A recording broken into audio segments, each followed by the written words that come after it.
የእግዚአብሔር ቃልና የጠበቁት የታረዱ ሰዎች ናቸው የጮሁት አይደል? አዎ። ስለዚህ ሰው ከዚህ ዓለም ድካም ከተለየ በኋላ ከአምላኩ ጋር ይነጋገራል አይነጋገርም? ይነጋገራል። ያው ማስረጃው ይሄ አይደል?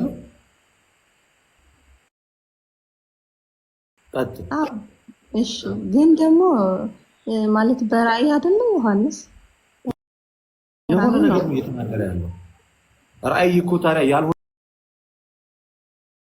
ነገር ነው። በታላቅም ድምፅ እየጮሁ ቅዱስና እውነተኛ ጌታ ሆይ እስከ መቼ ድረስ አትፈርድም? በሚኖሩት ላይ እስከ መቼ አትበቀልም አሉ። ከዛ እሱ ምን አላቸው? ለእያንዳንዳቸውም ነጭ ልብስ ተሰጣቸው። እንደነርሱም ደግሞ ይገደሉ ዘንድ ያላቸውን የባሪያዎችን ባልንጀራዎቻቸውን የወንድሞቻቸውን ቁጥር እስኪፈጸም ድረስ ገና ጥቂት ዘመን እንዲያርፉ ተባለላቸው። በጣም ጥሩ። ስለዚህ አሁን የአብዛኛው የፕሮቴስታንት ወንድሞቻችን እናቶቻችን ጥያቄ ቅዱሳን ከሞቱ በኋላ ከእግዚአብሔር ጋር እንደዚህ የሚሰማ ንግግርን አያደርጉም የሚል ሀሳብን ያነሳሉ። በአብዛኛው ሰው ሲጀመር የሚነጋገረው እኮ በስጋው አይደለም። ስጋው እኮ ሕያው ሆኖ የሚያወራው ነፍስ ስላለች ነው። ነባቢትነት ንግግር ማድረግ የስጋ ባህሪ ሳይሆን አስቀድሞ የነፍስ ነው አይደለ? አዎ። አይ ሲጀምር እኮ እግዚአብሔር የሙታን አምላክ አይደለም፣ የሕያዋን አምላክ ነው። በቃ የሕያዋን አምላክ ከሆነ ሕያዋን የሚሄዱት ወደ ማን ነው? ወደ እግዚአብሔር። እና ወደ እግዚአብሔር ሲሄዱ በምድር የነበረው ህብረታቸው ይቋረጣል ከክርስቲያኖች ጋር? አይቋረጥም። ስራቸው ሲከተላቸዋል አይከተላቸውም? ይከተላቸዋል። ከስራቸው ውስጥ አንዱ ምልጃና ልመና ጸሎት ነው አይደለ? ቅድም አንደኛ ጢሞቴዎስ ላይ እንዳነበብ ነው። በቃ ስለዚህ አሁን ደግሞ ራዕይ ዮሐንስ ምዕራፍ 13 ቁጥር 14 አንብቡ። ስራቸው ይከተላቸዋል ይላል። ስራቸው ከተከተላቸው ከስራቸው አንዱ ቅዱሳን ምልጃ ማቅረብ ነው። ምልጃ የሚያቀርቡ ከሆነ ደግሞ ያ ስራቸው ከተከተላቸው በምድር ላለችው ቤተክርስቲያን በሰማይ ሆኖ ምንም አበበ እንትና ማለት አይጠበቅባቸውም። በምድር አስተምረዋቸው ሰብከዋቸው ስለሄዱት እና ደግሞ በምድር ላይ ስላለችው ቤተክርስቲያን ጸሎት ማድረጋቸው ያለ ነው። ምንም እንኳን ከእናንተ ብለይ ብሏል እኮ አይደል ጳውሎስ። በመንፈስ ግን ከእናንተ ጋር ነኝ ካለ በመንፈስ ከእናንተ ጋር ነኝ እንዲል ያደረገበት እኛ ሁላችን ሰላም በክርስቶስ ኢየሱስ የተሳሰርንን አይደለንም ነን። በደንብ የታሰርን ያገኘነው ከክርስቶስ አንጻር ነው አይደለም? ከክርስቶስ የተወለድነው ከማይጠፋ ዘር ነው አይደለም? ከማይጠፋ ዘር። በቤተ ክርስቲያን ውስጥ ብልቶች ሆነን ገብተናል አልገባን? ከክርስቶስ ጋር አካል ሆነናል አልሆንም? ሆነናል። ጌታ አንጻር ሕያዋንን አይደለንም? ሕያዋን። አንዳችን በክርስቶስ ባለን ትስስር አንዳችን ለአንዳችን ጸሎት ማድረግ ይገባናል አይገባንም? በደንብ ነው የሚገባ። ለሞት የሚቋረጥ ግንኙነት አለ በመካከላቸው? የለም። ምክንያቱም ሞትን ማን አሸንፎልናል? ክርስቶስ ኢየሱስ። ሞትን ክርስቶስ ካሸነፈልን እኛ ደግሞ በክርስቶስ ሕያዋን ከሆንን ስለምንድን ነው ታዲያ ቅዱሳን ምልጃ ዛሬም ድረስ የማይቀጥለው? ምንም ምክንያት የለውም እኮ አይደለ? አዎ እሱማ ምንም የለም። እሺ እንደዛ አልሽ። ሰዎች ስለሚሞቱ ነው እንበልሽ አይደለ እህቴ? መላእክት ይሞታሉ? አይሞቱም። ታዲያ መላእክት ዛሬም ድረስ ያማልዳሉ አያማልዱም? ያማልዳሉ። ግን አሁን መልአክ የእኛን ጸሎት ይሰማሉ እንዴ? የማይሰሙበት ምን ምክንያት አላቸው? ለምሳሌ ዘካርያስ ምዕራፍ 1 ቁጥር 12 ላይ ወጭ ነው ትንቢተ ዘካርያስ። አሁን እኮ የእኛን ጸሎት ይሰማሉ አይሰሙም አይደለም አይደለ? ሰላም ጥያቄው ሽፍት እንደ ያማልዳሉ ወይስ አያማልዱም ነው አይደለ? አዎ ያማልዳሉ አያማልዱም ነው ጥያቄ አይደለ? ሰላም ያማልዳሉ አያማልዱም ከሆነ መላእክት ሞት ሞት ያገኛቸዋል? በባህሪያቸው ሞት አያገኛቸውም አይደለ? ሰላም መላእክት አገኛቸው። ስለዚህ ምልጃቸው አይቋረጥም ማለት ነው። አንብቢው ዘካርያስ ትንቢተ ዘካርያስ ምዕራፍ 1 ቁጥር 12 ላይ ያለው። እሺ የእግዚአብሔር መልአክ መልሶ አቤቱ የሰራዊት ጌታ ሆይ እነዚህ 70 ዓመት የተቆጣሃቸውን ኢየሩሳሌምንና የአይሁድን ከተሞች የማትምራቸው እስከ መቼ ነው አለ። አሁን ምን እያደረገ ነው እዚህ ጋር መልአኩ? ጥያቄ ምህረት እየጠየቀ ነው አይደል? አዎ የምህረት ጥያቄ እየጠየቀ ነው አይደል? አዎ ማንን እየጠየቀ ነው? እግዚአብሔርን። ምልጃ ማለት እኮ ልመና ነው። ልመና እያቀረበ ነው አይደል? ማራቸው ብሎ ወደ እግዚአብሔር። አዎ ስለዚህ ይሄ ነው እኮ ምልጃ ማለት፣ ሌላ ነገር አለ። ማራቸው ብሎ ምህረት ነው ወደሚሰጥ ወደ አምላክ መጠየቅ ነው። ቀጣዩን አንብቡ ምን እንዳለው እግዚአብሔር። እግዚአብሔርም መልሶ ከእኔ ጋር ይነጋገር ለነበረው መልአክ በመልካምና በሚያጽናና ቃል ተናገረው። በምን ተናገረዋል? ለጠየቀው ጥያቄ ምን አይነት መልስ ሰጠው? በመልካምና በሚያጽናና። ስለዚህ ቅዱሳን ያማልዳሉ፣ ምልጃቸውን ደግሞ ማን ይሰማል አለ? እግዚአብሔር። ስለዚህ አሁን ይሄ መልአክ ይሞታል? አይሞትም? አይሞትም። ስለዚህ ዛሬም ለእኛ ቅዱስ ሚካኤል ያማልዳል አያማልድም? በዚህ ንግግር ያማልዳል፣ ግን የመላእክቶች ስራ ማለት ነው። ልደትዬ ያማልዳልሽ፣ ግን የመላእክቶች ስራ ማለት ነው። ከጅምሩ ከሰው ወደ እግዚአብሔር መውሰድ ነው ወይስ ከእግዚአብሔር ወደ ሰው ነው መልእክታቸው? ሁለቱንም ያደርጋሉ። ራዕይ ዮሐንስ ምዕራፍ 8 ላይ አውጪልኝ። እሺ ዛሬ ተማምነን የሚቀጥለው እሑድ ቄደር ትጠመቂያለሽ ወይ ክርስትና ነው? ምዕራፍ ስንት? ምዕራፍ 8 ከቁጥር 4 ላይ አንብቡ። የዕጣኑም ጢስ ከቅዱሳን ጸሎት ጋር ከመልአኩ እጅ በእግዚአብሔር ፊት ወጣ። የማን ጸሎት? የዕጣኑ ከማን ጸሎት ጋር? ከቅዱሳን ጸሎት ጋር። ወደ ማን ሄደ? በእግዚአብሔር ፊት ወጣ። ማን ይዞት የወጣው? መልአክ። ስለዚህ ከሰዎች ወደ እግዚአብሔር ይዞ ይሄዳል አይሄድም? ይዞ ይሄዳል። ተመለሰ የኛውም ጥያቄዎች ማለት ነው። እንደገና ደግሞ ማቴዎስ ወንጌል ምዕራፍ 18 ቁጥር 10 ላይ አውጪልኝ።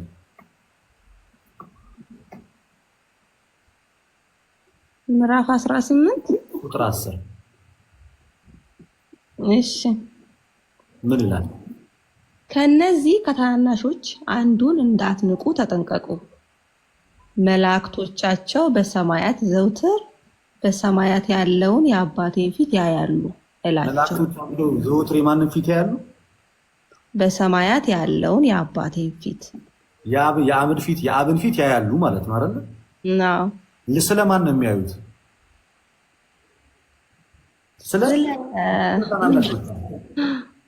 ስለዚህ ቅዱሳን መላእክት ዘውትር ስለኛ የእግዚአብሔርን ፊት ይመለከታል። የሚመለከቱት ለምንድን ነው? ለምልጃ። እንደገና ራዕይ ዕብራውያን ምዕራፍ 1 ቁጥር 14 ላይ አውጪልኝ።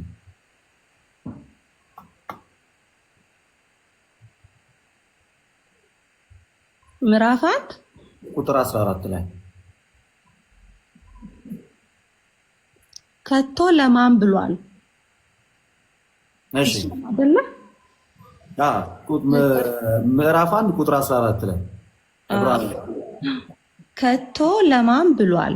ሁሉ መዳንን ይወርስ ዘንድ ስላላቸው ስለማገዝ የሚላኩ የሚያገለግሉ መናፍስት አይደሉምን?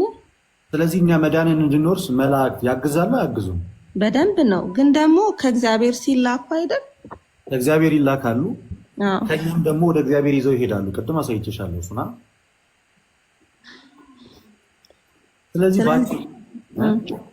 ስለዚህ በአጭሩ ቅዱሳን ያማልዳሉ ስንል እንደ ክርስቶስ የማስታረቅ ስራ በመስቀል ላይ ደማቸው ፈሶ ይሰራል እያለን አይደለም። በቤተ ክርስቲያን ውስጥ ያለን ስለሆነ ከማይጠፋው ዘር ስለተወለድን በክርስቶስ ኢየሱስ አንድ ስለሆንን አንዱን ቅዱስ ቁርባን ስለተቀበልን በክርስቶስ ቅዱስ ስጋና ክቡር ደም አንድ ስለሆንን አንዳችን ለአንዳችን እንጸልያለን። ይህ ደግሞ እንዳይቋረጥ የሚያደርገው ዋነኛና የመጀመሪያ ምክንያቱ ከማይጠፋው ከክርስቶስ ኢየሱስ ምን ስላለን ነው? ስለተወለድን። እኛ ሕያዋን ነን በጌታ ክብር ለስሙ ይሁን። እኛ የሙታን አይደለንም፣ ሕያዋን ነን። ሕያዋን ስለሆንን ከዚህ ዓለም ድካም እንኳን በስጋ ብናርፍም አንዳችን ለአንዳችን ማሰባችን አናቆምም። ለምን? ሕያዋን ስለሆነ። መጽሐፍ ቅዱስም የሚነግረን ይህንን ነው ማለት ነው። አሁን አንድ ነገር ገብቶኛል። የቅዱሳን ምልጃና የክርስቶስ ኢየሱስ ምልጃ ፍጹም እንደተለያየ አሁን ተረድቻለሁ። ጀመር ክርስቶስ በዚህ ሰዓት ላይ ያማልዳል። ማኪያ ማነሽ ሰላም። አዎ አንድ ጊዜ ባቀረበው ደግሞ ከአቤል አንድ ጊዜ ያቀረበው ምኑን ነው? አንድ ጊዜ ያቀረበው ምኑን ነው? ደሙን። ያ ደም የቤዛነት ነው ወይንስ የምልጃ ደም ነው? በፍጹም ሰውነቱ ይማልዳል፣ በፍጹም አምላክነቱ ደግሞ ይፈርዳል። በፍጹም ሰውነቱ ምኑን ያቀረበው? ደሙ። ያ ደም የሚለምን ደም ነው ወይንስ የሚያድን ደም ነው?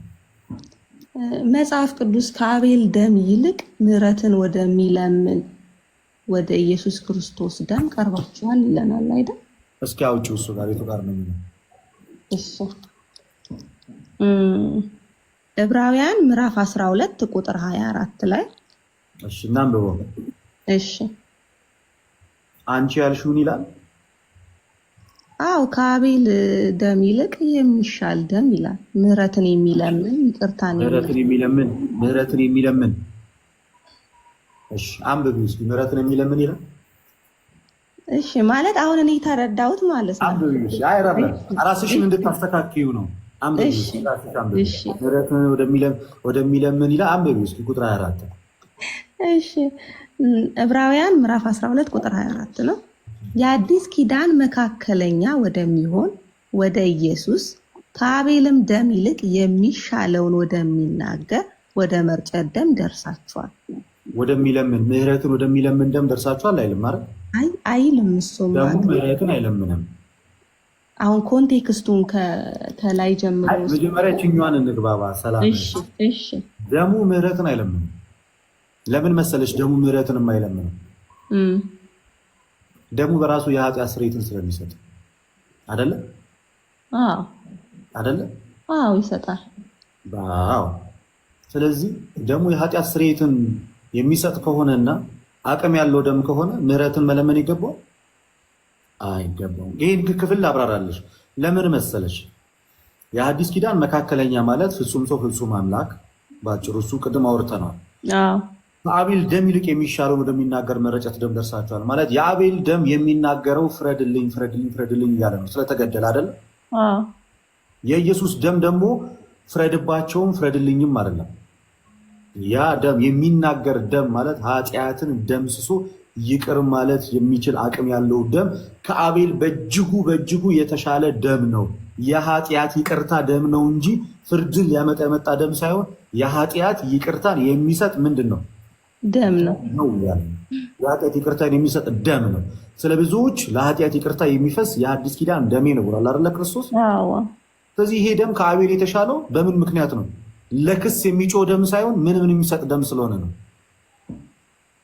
የኃጢአት ስርየትን እንትን አንብቢልኝ እስኪ። ኤፌሶን 1:7 ነው። እጭና በጣም ግልጽ ያደርግልሻል።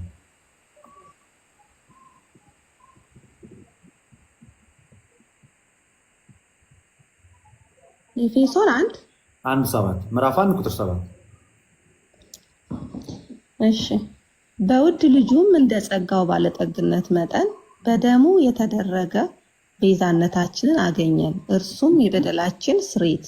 ምን አገኘን? በደም ምን አገኘን? ቤዛነት፣ የተደረገ ቤዛነት አገኘን። ስለዚህ የኃጢአት ስርየታችን በምን የተደረገ ነው? በደሙ። ስለዚህ ደሙ የኃጢአት ስርየትን ይሰጣል ማለት ነው። አዎ። ስለዚህ ያ ደም ማማለድ አይደለም የሚጠበቅበት፣ የኃጢአት ስርየትን መስጠት ነው አይደል? አዎ። ዕብራውያን ላይ ስለ ምልጃ ነው የሚያወራው ስላልሽኝ፣ እስኪ ዕብራውያን ምዕራፍ 1 ቁጥር 3 አንብቢው እስኪ። እንዴት ያለ ግልጽና ኢየሱስ ክርስቶስ ሁሉንም ነገር በራሱ ኃይልና አቅም እንዳደረገ ዕብራውያን በጣም በሚገባ ይመልስልሻል። ክርስቶስ ሁሉን ቻይ አምላክ እንደሆነና በራሱ ሁሉንም አደረገ እንጂ አማለደ አይልም። ዕብራውያን 1:3 አንብቢው። ሰላም ምዕራፍ እርሱም የክብሩ መንጸባረቅና የባህሪው ምሳሌ ሆኖ ሁሉም በስልጣኑ ቃል እየደገፈ ሁሉን ምን እያደረገ? እርሱ የክብሩን መንጸባረቅ የባህሪው ምሳሌ ሆኖ ሁሉም በስልጣኑ ቃል፣ ሁሉን በራሱ ስልጣን አይደለ? አዎ። በጣም ጥሩ ቀጥይ። ኃጢአታችንን በራሱ ካነጻ፣ ኃጢአታችንን በምንድን ነው ያነጻው? በራሱ። ስለዚህ አማልዶ አይደለም ማለት ነው። ኃጢአታችንን ያነጻው በራሱ ነው ያነጻው። አዎ። ቀጥይ። በኋላ በሰማያት በግርማው ቀኝ ተቀመጠ። ምን ካደረገ በኋላ? ኃጢአታችንን በራሱ ካነጻ። ስለዚህ ክርስቶስ ኃጢአታችንን በራሱ ነው ያነጻው። ያ ማለት በሞቱ ነው የገደለው ማለት ነው። ሞታችንን እንጂ አማልዱን አይደለም። ስለዚህ የኢየሱስ ደም አማላጅ ደም ነው ታዲያ ወይስ አስታራቂ ደም ነው? አስታራቂ። ኃጢአት ይቅርታን የሚሰጥ ደም ነው ወይንስ ምህረትን የሚለምን ደም ነው? የኃጢአት ይቅርታ የሚሰጥ ደም ነው አይደለ? እንደ ማጠቃለያ እስኪ አንደኛ ዮሐንስ መልእክት ምዕራፍ 1 ቁጥር 7 ነው።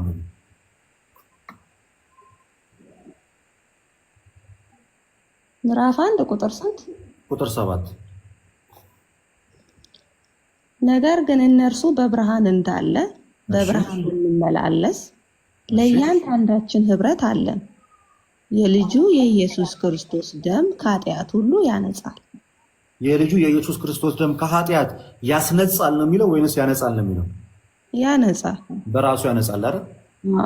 እዚያ አማላጅ አይደለም ደግሞ ራሱ ማድረግ ይችላል። ይህንን ካልን ዘንዳ ሮሜ ላይ እና ዕብራውያን ላይ ያሉትን ነገሮች ባጭሩ ላስረዳሽ ነው። እሺ ተግባባን አይደል? አሁን የከበደሽ ነገር ሮሜ ላይ እኮ ቃሉ አለ የሚለው ብቻ ነው አይደል? አዎ ያው እንዴት ነው በግልጽ ተቀምጧል። እስካሁን ኢየሱስ አማላጅ እንዳልሆነ ኢየሱስ አስታራቂ እንደሆነ ማስታረቁም በደሙ እንደሆነ አይተናል አይደለ? በራሱ እንዳደረገ ተመልክተናል አይደለ? ታዲያ ግን ሮሜ ላይ ደግሞ በእግዚአብሔር ቀኝ ያለው ስለኛም የሚማልደው ክርስቶስ ኢየሱስ ነው ይላል። ይሄንን ጥቅስ እንዴት እናድርገው? እቺ ብቻ ናት የቀረችሽ አይደል? እቺ ብቻ ከቀረችሽ በጣም በጣም ቀላል ነገር ነው። 2 ቁጥር ወደ ላይ ከፍ በይና 2 ቁጥር ሳይሆን ምዕራፍ 26 እና 27 አንብቢ እስኪ። ሮሜ ማለት ነው። አዎ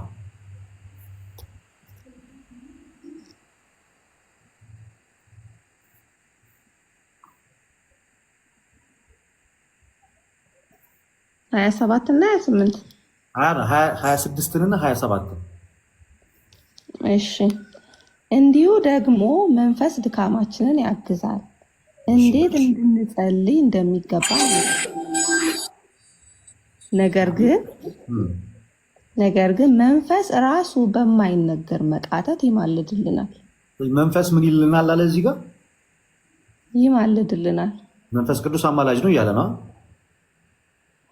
አዎ መንፈስ ቅዱስ አማላጅ ነው ብለሽ ትቀበያለሽ?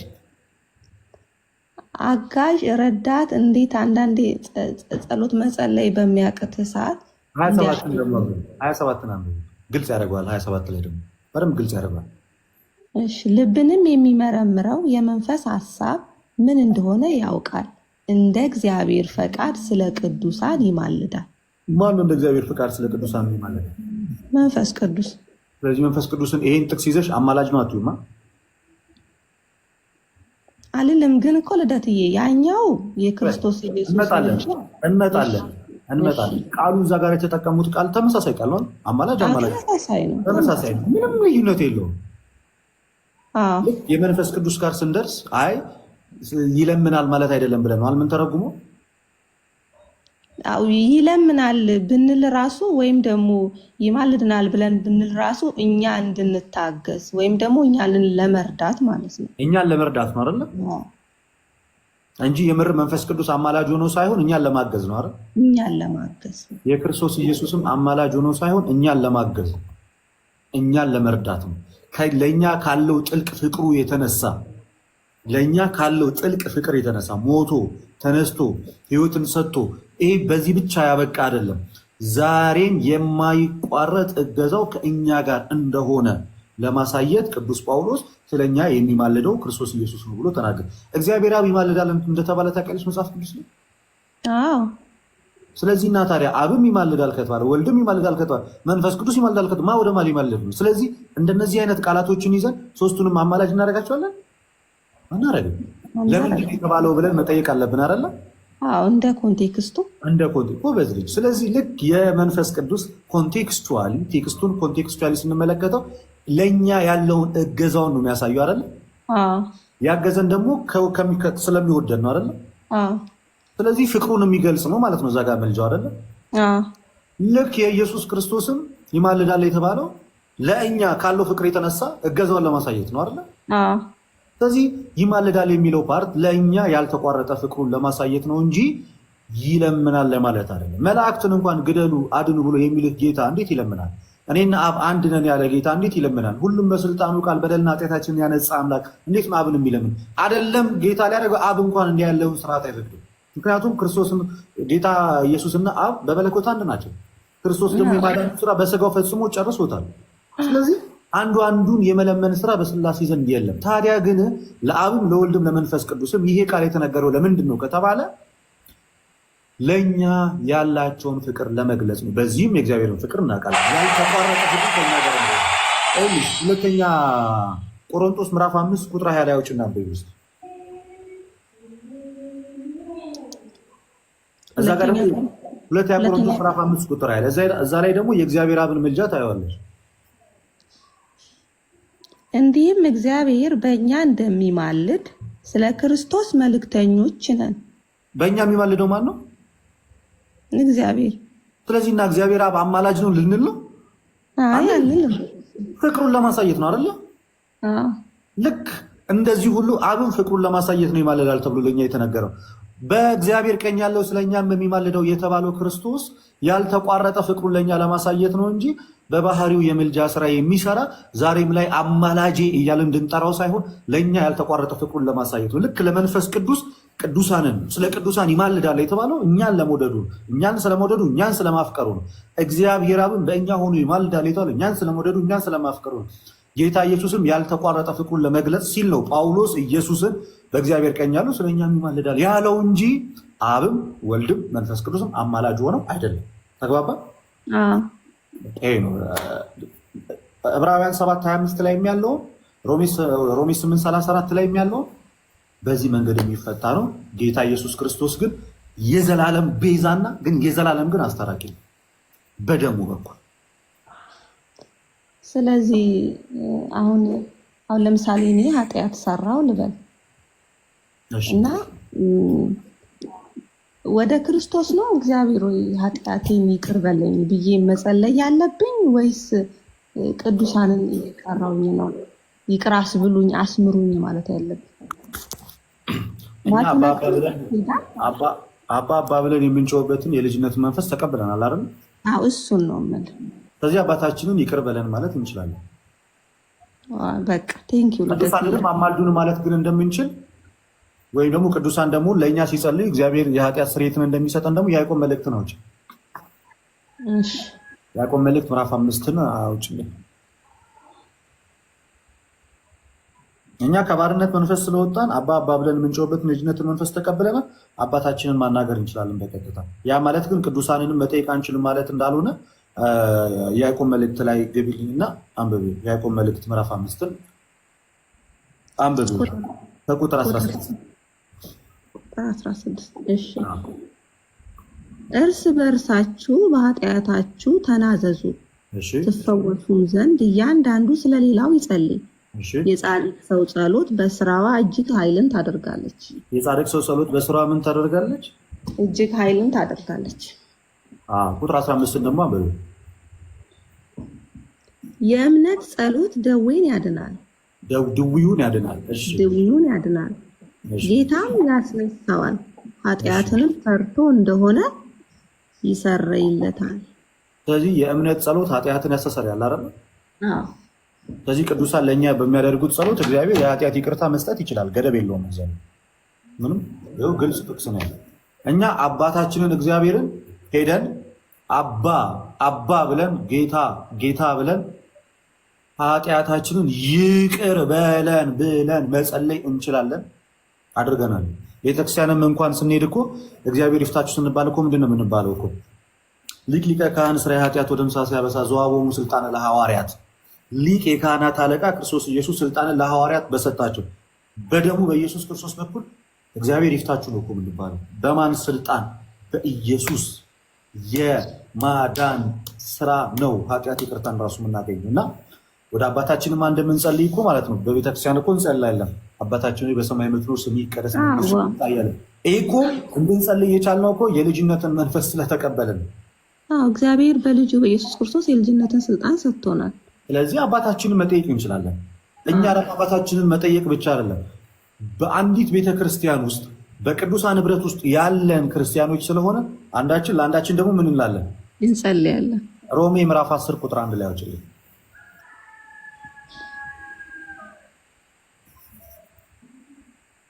ምዕራፍ 10 ቁጥር 1 ላይ እሺ ምን ይላል? ወንድሞች ሆይ የልቤ በጎ ፈቃድና ስለ እስራኤል ወደ እግዚአብሔር ልመናዬ እንዲድኑ ነው። ይሄንን ማን ነው እያደረገ ያለው? ጳውሎስ። አዎ ጳውሎስ። ወደ ማን ነው እየጸለየ ያለው? ወደ እግዚአብሔር። ምን እንዲሉ? የልቤ በጎ ፈቃድና ስለ እስራኤል ወደ እግዚአብሔር ልመናዬ ምን እንዲሉ ነው አለ? በእግዚአብሔር በጎ ፈቃድ እንዲኖሩ እንዲድኑ። አዎ እንዲድኑ ቃላቶች ላይ መጠንቀቅ አለብን። እሺ እንዲድኑ። ማን ነው ይህንን ምልጃ እያቀረበ ያለ? ጳውሎስ። በጣም ጥሩ። ስለዚህ ይሄንን ይመስላል ማለት ነው። ሌላ ጥያቄሽ ምንድን ነው? ሌላ ጥያቄ አሁን ለምሳሌ በፕሮቴስታንት ሰው አምኖ ነው መዳን የሚችለው አይደለ? ካመንክ በኋላ ነው። አምኖ ሳይሆን በእምነት ብቻ ነው። በእምነት ብቻ ነው። በእምነት ብቻ እና የእናንተን አረዳድ ብትነግረኝ። ስራን ሲደመር ብላችሁ ነው ወይስ ካመናችሁ በኋላ ያ ያመናችሁበት ከእግዚአብሔር ያገኛችሁት ስልጣን ወይም ደግሞ እሱን የመምሰል የቅድስነት ህይወት ነው የሚያስገድዳችሁ? ነው ሌላ ጊዜ እናድርገው። ኧረ እንቀጥል፣ ምንም ችግር የለውም። እንቀጥል። በጣም ጥሩ። በጣም በሚገርም ሁኔታ የፕሮቴስታንቱን አስቀድሜ ይልኛል። የፕሮቴስታንቱ የመዳን ትምህርት በመጽሐፍ ቅዱስ ላይ የተጻፈው የመዳን ትምህርት እንዳልሆነ የምናውቀው ምን ብሎ ነው የሚጀምረው? መዳን በእምነት ብቻ እና ብቻ ነው ብሎ ነው የሚጀምረው አይደለ? እንደዛ ነው። ሶላ ፊዴ። የምርም ግን መጽሐፍ ቅዱስ ይህንን ትምህርት ያውቀዋል ወይ? በፍጹም አያውቀውም። እንደውም ለመጽሐፍ ቅዱስ እንግዳ የሆነ ትምህርት ነው። ባይሆን መጽሐፍ ቅዱስ በተቃራኒው የሚያውቀው እምነት ብቻ የሚለውን ሳይሆን ሰው በእምነት ብቻ ሳይሆን በስራ እንዲጸድቅ ታያላችሁ ብሎ የያዕቆብ መልእክት ምዕራፍ 2 ቁጥር 24 አንድ የስኩን ጥቅስ አንብቢልኝና ወደኛ ማብራሪያ ያገባል። እሺ የያዕቆብ መልእክት ምዕራፍ 2 ቁጥር 24 አንብቢ እስኪ። ሰው በእምነት ብቻ ሳይሆን በስራ እንዲጸድቅ ታያላችሁ። ሰው በምን ጭምር ይጸድቃል አለ? በስራ። እምነት ብቻ ግን አያጸድቅም እያለ ነው። አዎ። ስለዚህ ኤክስ እምነት ብቻ የሚለው የፕሮቴስታንት ትምህርት የመጽሐፍ ቅዱስ ትምህርት ሳይሆን የሰዎች ትምህርት እንደሆነ በዚህ ተረዳ። አሁን የኛን ላስረዳሽ። የኛ የመዳን ትምህርት ምን እንደሆነ ላስረዳችሁ። የኛ የመዳን ትምህርት እጅግ በጣም መጽሐፍ ቅዱሳዊ ሐዋርያዊ ትውፊቱን የያዘ ነው። እኛ በእምነት እንደሚዳን እናምናለን። ሰው እንደምታውቁት ከእግዚአብሔር አምላክ ጋር ተጣልቶ ነበረ። በባህር የመጣበትን ሞት በራሱ ስልጣን ማስወገድ አልቻለም ነበር። ለዘመናትንም መዳንን የሚሻ እንጂ ራሱን ማዳን የቻለ አልነበረም። ከዚህም የተነሳ በዮሐንስ ወንጌል ምዕራፍ 3 ከቁጥር 16 ላይ እግዚአብሔር አንድያ ልጁን እስኪሰጥ ድረስ ዓለምን እንደወደደ ተመልክተናል። እግዚአብሔር አንድያ ልጁን የላከው ዓለምን ስለወደደ ነው። ዓለም በልጁ በኢየሱስ ክርስቶስ በኩል እንዲድን። ኦኬ። ስለዚህ ሰዎች በበደላችን ሙታን ነበር። በራሳችን አቅም መዳን አልቻለም። አምላክ በስጋ ተገለጠ ሰዎችን ለማዳን። ስለዚህ ክርስቶስ በመስቀል ላይ የማዳኑን ስራ ሰራ። ይሄ የማዳኑን ስራ የሰው ልጆች በስራቸው ወይንስ በጸጋ ይቀበሉታል? ኖ ኖ ኖ ኖ፣ በጸጋ ይቀበሉታል። እኛ እንደዚህ እናምናለን። ኤፌሶን ምዕራፍ 2 ቁጥር 8 ላይ ጸጋው በእምነት አድኗቸዋል፣ ማንም እንዳይመካ ከስራ አይደለም አለ። ያ ከሞት ወደ ህይወት፣ ከጨለማ ወደ ብርሃን፣ ከራቁትነት ክርስቶስን ወደ መልበስ የመጣ ነው። ከባርነት ወደ ልጅነት የመጣ ነው። በስራችን አይደለም፣ አምነን በመጠመቅ ነው። ይሄ ደግሞ ጸጋውን በምስጢራት በኩል በመቀበላችን። ለዚህ የመጽሐፍ ቅዱስ ምስክር አለ። አዎ ማርቆስ 16:16 ያመነ የተጠመቀ ይድናል አለ። ጥምቀት የእግዚአብሔር ስራ ነው። ሰዎች ያምናሉ፣ በውሃ ጥምቀት የእግዚአብሔር ልጅነት ይቀበላሉ። ልክ ምን ብሎ እንደተናገረ ዮሐንስ ወንጌል ምዕራፍ 3 ከቁጥር 5 ላይ ጌታ ራሱንም ብሎ ተናገረ። እውነት እውነት እላችኋለሁ ሰው ከውሃና ከመንፈስ ካልተወለደ በስተቀር ወደ እግዚአብሔር መንግስት ከቶ ሊገባ አይችልም። አስምሮን ተናገረ፣ ዘጋው። ስለዚህ እኛም እናደርጋለን፣ አምነን እንጠመቃለን። ይሄ በጸጋ የእግዚአብሔር ልጅ የምንሆንበት ነው። ይሄ በእኛ ስራ አይደለም። ስለዚህ በጸጋ መዳንን እናምናለን። መልካም ስራ የሚለውን ነገር እኛ የምናመጣው የእግዚአብሔር ልጅ ከሆንን በኋላ ነው እንጂ በመልካም ስራችን የእግዚአብሔር ልጅ ለመሆን አይደለም። ክርስቶስ ለምንድን ነው የሞተው? እናንተ ገዳም ቁልቁለት ምናምን የምትሄዱ የምትወጡ ከሆነ ሲጀመር እኛ ስለ ዳንን መሰለኝ የተቀደሰ ቦታ ላይ ሄድ ነው እንጂ ለመዳን አይደለም። አስቀድመን የክርስቶስ ኢየሱስን ስጋ የበላን የተጠመቅን የዳንን ክርስቲያኖች ነን ወደ ቤተክርስቲያን የገባ ነው። ስለዚህ ለመዳን አይደለም እነዛን ሁሉ ውጣ ውረዶች የምናደርገው አስቀድመን ስለዳንን ነው እና ድነታችንን ለመፈጸም ነው። የእግዚአብሔር ልጅነት በመልካም ስራ አይገኝም። የእግዚአብሔር ልጅነት አምኖ በመጠመቅ ነው የሚገኘው። እንደገና ጌታ ኢየሱስ ክርስቶስ ግልጽ አድርጎ ሲናገር ምን ብሎ ተናገረ? በዮሐንስ ወንጌል ምዕራፍ 6 ከቁጥር 51 ላይ ከሰማይ የወረድኩ የህይወት እንጀራ እኔ ነኝ አለ። ለዓለምም እንጀራነት የምሰጠው ስጋዬን ነው አለ። ስጋዬን የሚበላ ደሜንም የሚጠጣ የዘላለም ህይወት ያገኛል። እኔም በእርሱ እኖራለሁ፣ እሱም በእኔ ይኖራል። ስጋዬን እውነተኛ መብል ነው፣ ደሜም እውነተኛ መጠጥ ነው። ስጋዬን የሚበላ ደሜን የሚጠጣ እኔ በእርሱ እኖራለሁ፣ እርሱም በእኔ ይኖራል አለ። በመጨረሻውም ቀን አስነሳዋለሁ። በኦርቶዶክስ ቤተክርስቲያን የመዳን ትምህርት ሰው ያምናል፣ ይጠመቃል፣ የጌታ የኢየሱስ ክርስቶስ ቅዱስ ስጋና ክቡር ደሙን በጸጋ ይቀበላል፣ በመንፈስ ቅዱስ ይታተማል፣ ልጅነትን ያገኛል። ልክ ቲቶ 3:5 ላይ ለአዲስ ልደት በሚሆን መታጠብ በመንፈስ ቅዱስን መታደስ አዳነን እንጂ በስራችን አይደለም እንዳለ ለአዲስ ልደት የሚሆነውን መታጠብ በመንፈስ ቅዱስም ያለውን መታደስ ያገኘነው በስራችን ሳይሆን በጸጋ አለቀ።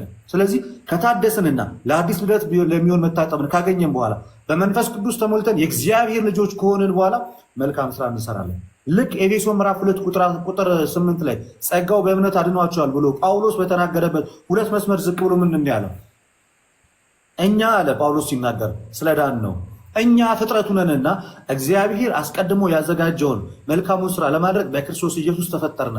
እንደ አዲስ የተፈጠርነው የእግዚአብሔር ልጅነትን ያገኘነው መልካም ስራ ለማድረግ ነው። መልካም ስራ የሰራነው ልጅነትን ለማግኘት ሳይሆን መልካም ስራ የምንሰራው ልጅነትን ስላገኘ ነው። ፔሬድ። ስለዚህ ግልጽ ሆነ ማለት ነው። እዚህ ጋር የሰው ልጆች ልጅነትን ለማግኘት አይደለም ስራ የሚሰሩት፣ ልጅነትን ስላገኙ ነው መልካም ስራ የሚሰሩት። ይሄው ቤተክርስቲያኒቷ በክርስቶስ ኢየሱስ በጸጋ የማዳን ስራ ታምናለች። ተግባባን? ሰላም። አዎ። ስለዚህ እኮ ከፕሮቴስታንት ጋር ብቻ የምትለው ናት የምትለየው እንጂ አንድ እኮ ነው። አይደለም፣ አንድ አይደለም። ፕሮቴስታንት ብቻ ሲል ጥምቀትንና ቅዱስ ቁርባንን አይቀበልም።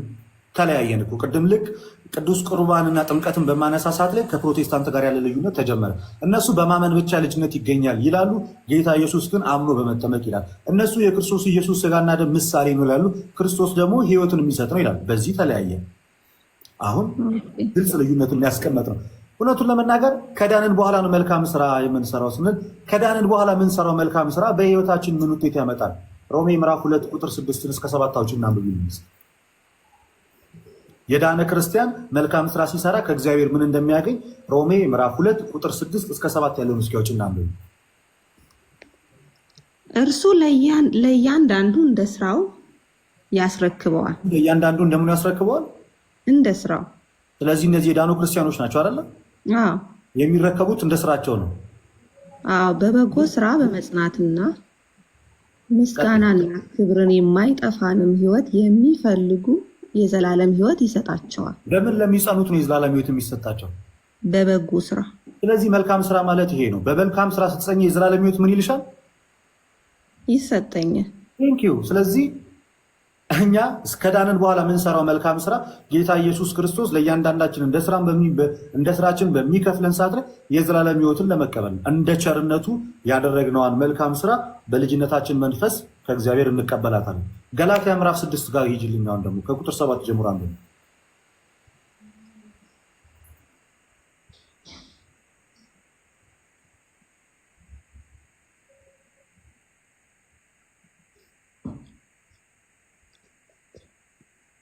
ምዕራፍ 6 ከቁጥር 7 ጀምሮ ገላትያ። አትሳቱ፣ እግዚአብሔር አይዘበትበትም። አትሳቱ፣ እግዚአብሔር አይዘበትበትም። ኦኬ፣ እሺ፣ ቀጥል። ሰው የሚዘራውን ሁሉ ያንኑ ደግሞ ያጭዳልና። ሰው የሚዘራውን ያጭዳል አይደለ? መልካም ስራ ከሰራ መልካም ያጭዳል። ክፉ ከዘራ ግን ምን ያጭዳል? መልካም ነገር። ክፉን ያጭዳል። ክፉ ዘርቶ ክፉ ነው የሚያጭደው። መልካም ዘርቶ ነው መልካም ነገር። ቀጥል። በገዛ ስጋው የሚዘራ ከስጋ በመበስበስ ያጭዳልና። በገዛ ስጋው የሚዘራ ማለት በገዛ ስጋ ኃጢአትን የሚዘራ ከስጋ መበስበስን ምን ይላል? ያጭዳልና። ወይም የዘላለም ሞትን አይደለ? ቀጠል ብለሽ አንብበ። በመንፈስ ግን የሚዘራው ከመንፈስ የዘላለም ሕይወትን ያጭዳል። በመንፈስ የሚዘራ ከመንፈስ ምን ያጭዳል?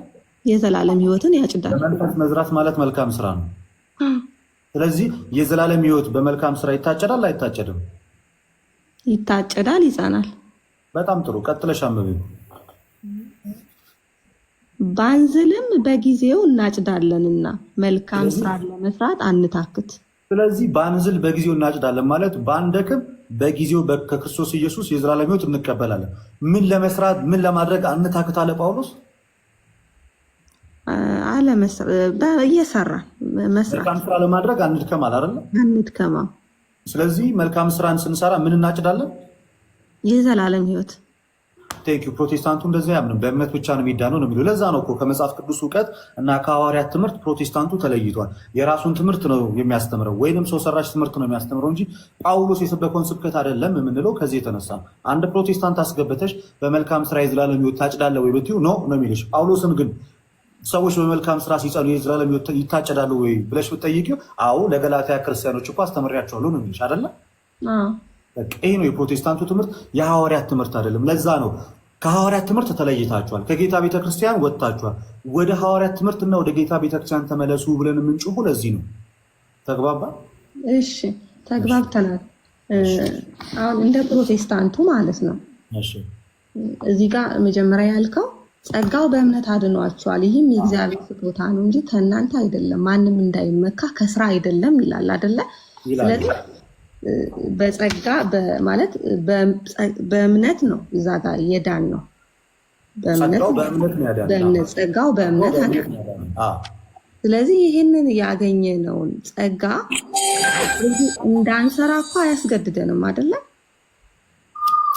ለዚህ ጥያቄ ምን አይነት መልስ ልስጥሽ መሰለሽ? እሺ ቲቶ ላይ ሂጅልኝ። ቲቶ 3:8 ላይ አውጪልኝ።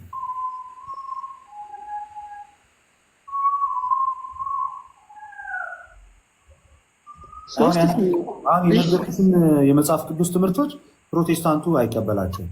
ቲቶ 3:8 ነው ጭና። እሺ ቃሉ የታመነ ነው፣ እግዚአብሔር የታመነ ነው። ስለዚህ ይህን የታመነ ቃል ፕሮቴስታንቶች ይክዱታል። አንብቡ ታገኘዋለሽ። እሺ እግዚአብሔርንም የሚያምኑት በመልካም ስራ በጥንቃቄ እንዲጸኑ እነዚህን አስረግጠ እንድትናገር እፈቅዳለሁ። ቀጠል ምን ይላል? ይህም መልካምና ለሰዎች የሚጠቅም ነው። ጳውሎስ አስረግጦ እየተናገረ ያለው ክርስቲያኖች በምን እንዲጸኑ ነው? በስራ። በምን ስራ? በመልካም ስራ። በመልካም ስራ ሲጸኑ ምን ያጭዳሉ?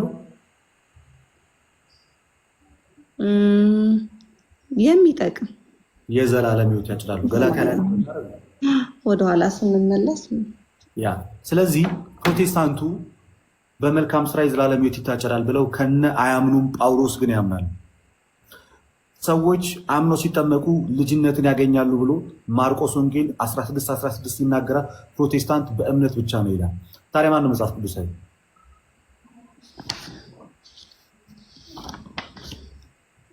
አይ እኔ አሁን ማለት ያለ ስራ እምነት ብቻውን ሞት እንደሆነ አምናለሁ። በቃ እንደዛ የምታምኚ ከሆነ እምነት ብቻ የሚለው ትምህርት የሞተ ነው። ያዕቆብ መልእክት ላይ ሂጂልኝ። በዚህ አጋጣሚ ካመጣሽ አይቀር ካመጣሽ ማርያም ታምጣሽ የሚባል ነገር አለ። ያዕቆብ መልእክት ላይ ሂጂ። እሺ ምዕራፍ ስንት? ምዕራፍ 2 ከቁጥር 14 ላይ ነው። ወንድሞቼ ሆይ እምነት አለኝ የሚል ስራ ግን የሌለው ሰው ቢኖር ምን ይጠቅመዋል? እምነቱስ ሊያድነው ይችላል? አይችልም። አይችልም። ሲጀምርም አይችልም። ስለዚህ እምነት ብቻውን አያድንም ማለት ነው አይደለ? አዎ። እምነት ብቻውን የማያድን ከሆነ ፕሮቴስታንት እምነት ብቻውን ያድናል ሲል ተሳስቷል ማለት ነው። በዛ እምነት ውስጥ ያለ ሰውም ተሳስቷል ማለት ነው። ያንን እምነት በስራ ካልገለጠው አይድንም እንጂ የዘላለም ሕይወትን ያገኛል። በቃ ስለዚህ ስህተቱ የሚጀምረው ከዚህ ነው። እምነት ብቻ የሚለው እሺ፣ አነበብሽው አይደል? አዎ። ስለዚህ በአጭሩ እምነት ብቻ ተብሎ የተነገረው የፕሮቴስታንቱ እምነት በመጽሐፍ ቅዱስ ሲመዘን የተሳሳተ ትምህርት ነው እና የኛ የመዳን ትምህርት በሶስት መንገዶች ይከፈላል። በምን መሰለሽ? እሺ፣ ድኛለሁ፣ እየዳንኩኝ ነው፣ እድናለሁ በሚል በእነዚህ ሶስት ሂደቶች፣ ሶስት አይነት ድነት አይደለም ያልኩት፣ ሶስት አይነት ሂደቶች።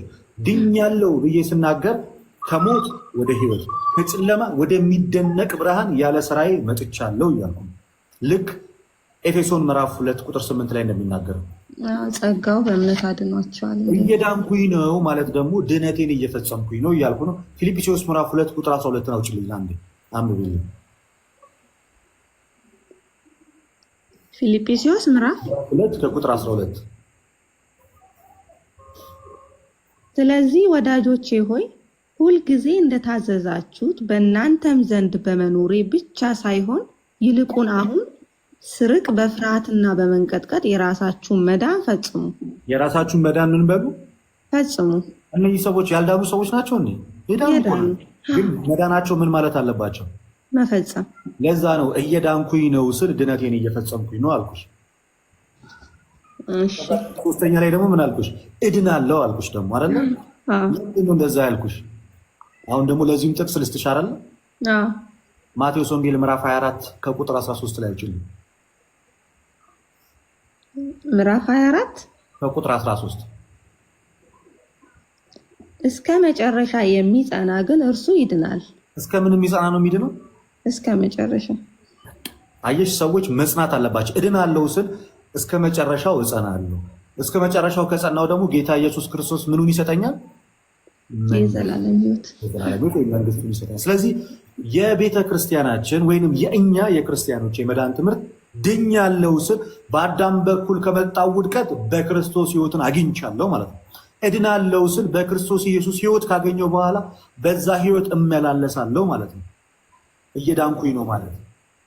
እየዳንኩኝ ነው ማለት በክርስቶስ ኢየሱስ ባገኘሁት የመዳን ሕይወት እመላለሳለሁ። እድናለሁ ስል ደግሞ በመልካም ስራ ስንጸና እና እስከ መጨረሻው የጸና እርሱ ይድናል ስለሚል ያኔ ጌታ ሲመጣ ለወዳጆቹ የሚሰጠውን እቀበላለሁ እያልኩኝ ነው በተስፋ። ግልጽ ሆነልሽ አይደል? ግልጽ ሆነልኝ። መልካም ስራ የሚለው የሚመጣው በክርስቶስ ኢየሱስ አምነው ተጠምቀው የጌታን ቅዱስ ስጋና ክቡር ደም ተቀብለው ልጅ ከሆኑ በኋላ ነው የሚመጣው መልካም ስራ። ፕሮቴስታንቱ ግን ሲያደናግርሽ ምን ይልሻል? ይሄ እኮ ይጾማሉ፣ ይጸልያሉ፣ ድንጋይ ይሸከማሉ፣ ጌታ ግን እንደሞተላቸው ረስተዋል። ኖ ኖ ኖ ኖ፣ ጌታ እንደሞተ ልረስትን አይደለም። በጌታ ስለዳንን ነው እንደዚህ አይነት መልካም ስራዎችን እየሰራን ያለ ነው እንጂ የጌታን ደም ለመተካት አይደለም። ተግባባ? ይሄ ነው የኛ ትምህርት። ስለዚህ መጽሐፍ ቅዱሳዊ ነው አይደለም? ትምህርታችን መጽሐፍ ቅዱስ ነው። ግን ማለት ነው ልደትዬ፣ አሁን እዛ ገዳማት ላይ ማለት እኔ አላውቅም ከዛ እምነት ስላልወጣው፣ ግን አሁን ድንጋይ የሚሸከሙት የሆነ ጉርጓር ነገር የሚወጡት ምናምን ለመጽደቅ ነው ወይስ ለምንድን ነው? ይሄንን መስራት ለምን አስፈለገ? ከክርስቶስ ኢየሱስ ጋር ከመከራው ጋር ተካፋይ ለመሆን ላውጣልሽ ጥቅስ። እሱ ጋር ምን መሰለሽ? ሮሜ ምዕራፍ 8 ቁጥር 17 ነው። ሮሜ ምዕራፍ 8 ቁጥር 17 ነው። እሺ ቁጥር 17 አንብቡ። ከዛ ምን ይላል? ልጆች ከሆንን ወራሾች ደግሞ ነን። ልጆች ከሆንን ወራሾች ነን። በጣም ጥሩ። ቀጥይ። ማለት የእግዚአብሔር ወራሾች ነን። ኤግዛክትሊ የስ። አብረንም ደግሞ እንድንከበር አብረን መከራ ብንቀበል ከክርስቶስ ጋር አብረን ወራሾች ነን። ከክርስቶስ ጋር ምን መቀበል አለብን ይላል እዚህ ክፍል ላይ? መከራ። በቃ በገዳም ያሉትም ሰዎች ከክርስቶስ ጋር መከራን እየተቀበሉ ነው። ድካም ነው ያ ሁሉ ነገር። ለምን? አብረው ወራሾች ስለሆኑ። እሺ ግን አሁን ገዳም ያሉ ቄሶችን ካህናትን ምናምን አይደለም ልደትዬ እያልኩ ያለሁት። አሁን ከከተማ ሄደው ድንጋይ ምናምን የሚሸከሙት ለኃጢአት ነው ወይስ ለኃጢአት ስርየት አይደለም? ለኃጢአት ስርየት አይደለም። ድንጋይ በመሸከም የኃጢአት ስርየት አይገኝም። ስለዚህ ለምንድን ነው አሁን እነሱ የሚሸከሙ? ለበረከት፣ የቦታውን ቃል ኪዳን ለማግኘት በቃ ከእንደዛ አይነት አንጻር ነው እንጂ በተሸከሙት ድንጋይ የኃጢአት ስርየትን ለማግኘት አይደለም። ስለዚህ በረከት ለማግኘት ነው ማለት ነው። በረከት ለማግኘት ነው። እሺ እስካሁን ጠይቀሽ እንደ መጽሐፍ ቅዱስ ያልተመለሰልሽ ጥያቄ አለ? አይ የለም። በጣም ጥሩ። የምታነሹ ሌላ ተጨማሪ ጥያቄ አለ? አሁን ስራ ልወጣ ነው። ሌላ ጊዜ ደግሞ 1-3 ጥያቄ ይዤ እመጣለሁ። ማለት ክብር ለእግዚአብሔር ብቻ ምናምን የሚሉ 3 አሉ ያዘጋጀዋቸው። እነሱም ደግሞ ይዤ እመጣለሁ። ምንም ችግር የለም። እሺ ልደት፣ አመሰግናለሁ በጣም። እግዚአብሔር ይርዳሽ። አሜን። እግዚአብሔር ወደ ቅዱስ ቤተክርስቲያን ህብረት ይጨምርሽ። አሜን አሜን። እሺ በርቺ። ዘይካችን። እሺ አሜን። እሺ። ኦኬ ዌል እንግዲህ ታሜ አኪያ ዶክተር ስምሪ እንዴት ናችሁ? ሁላችሁ ሰላም ናችሁ? እንኳን ደህና መጣችሁ። ሰላም ክርስቶስ ይብዛላችሁ። ቃለ ሕይወት ያሰማልን። በጣም ብዙን ያስተማርከን ደስ የሚል ትምህርት ነው። አንድ ሀሳብ ግን ላስታውስ ብዬ ነው እና እነዚህን እምነቶች ብታምን ወደ ቤተክርስቲያን ካልተጨመረች ድነት እንደሌለና ፕሪስቱድ ላይም አንብባ እንድትመጣ ብትነግራት አሪፍ ነው። እሱን ላስታውስ ብዬ ነው። ለምን እምነቱን ተስማምታ ብትይዝም ትክክለኛ በሆነ ክህነት ካልተፈጸመ እንደማያድን ማመን እንዳለባትም በዛው ልትነግራት ነው። ሲጀመር ይሄ እምነት የሚገኘው እኮ በፕሮቴስታንቱ ሳይሆን በኦርቶዶክስ ቤተክርስቲያን ውስጥ ነው እና ይህንን እምነት ይዞ ወደ ቤተክርስቲያን መምጣትና በእውነተኛው በሐዋርያዊ ቅብብሎች ያንን ጥምቀት መፈጸም ተገቢ ነው። ልክ ሰው ሲያምን አምኖ መጠመቅ አለበት። የት? በቤተ ክርስቲያን። የዛን ሰዓት ላይ የጌታ የኢየሱስ ክርስቶስ ሙሽራ ይሆናል።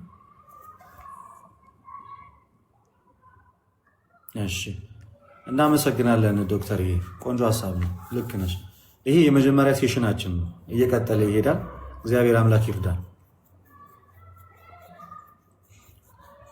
ተመስገን። ሰላም ነው ወንድማችን። ልደትዬ አንዴ ለዶክተር የምለው ነገር ነበረ።